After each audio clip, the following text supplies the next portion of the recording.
Hello everyone, welcome. Today I'm going to be talking about derivatives as a concept. What exactly is a derivative? What does it mean? And also some notation for a derivative. Before I jump into that, I want to cover two important points. So secant lines are essentially lines that intersect a function or a curve at 2 points, right? Whereas a tangent line intersects a curve, a function, or a circle, anything really, at one specific point, right? All right, so let's jump into what exactly is a derivative, right? A derivative, you've probably heard, or maybe you might have heard of this in chemistry, the derivative of some hydrocarbon, but in math, you can look at it as an instantaneous slope. The slope at one specific point, at a specific point. It's like, for instance, if you were to rest a ruler on a ball, right? Where that would come into contact would be the point that we're discussing, and the slope, or how steep this ruler is, could be considered the slope or the derivative, right? At that intersection point.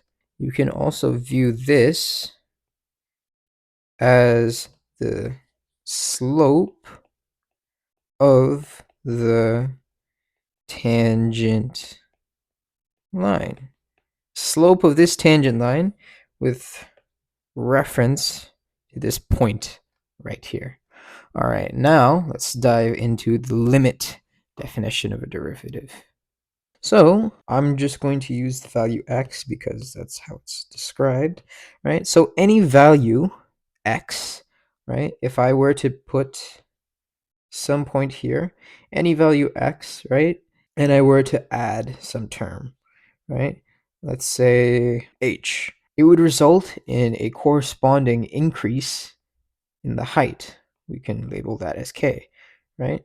If we were to do this using our traditional slope formula, right? So y2 minus y1 over x2 minus x1, you could describe it as f of x plus h minus f of x over x plus h minus x, right?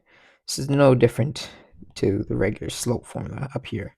What if we were to take the limit as h approaches 0 of this expression right here? As h approaches 0 of f of x plus h minus f of x, x plus h minus x.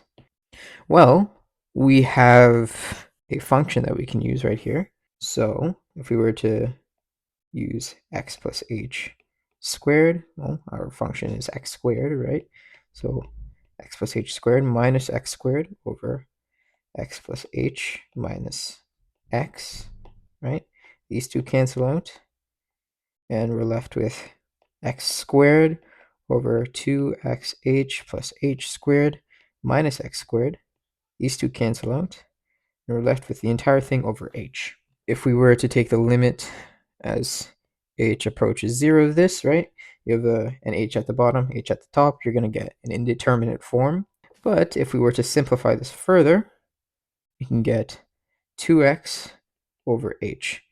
And if we were to take the limit as h approaches 0 of this, well, this term would practically disappear, leaving you with 2x. So the derivative of x squared at any point in the domain is going to be 2x.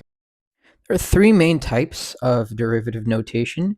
So you have the Lagrange notation, the Newton notation, and the Leibniz notation. The Lagrange notation is just like this vertical slab right here, f prime of x.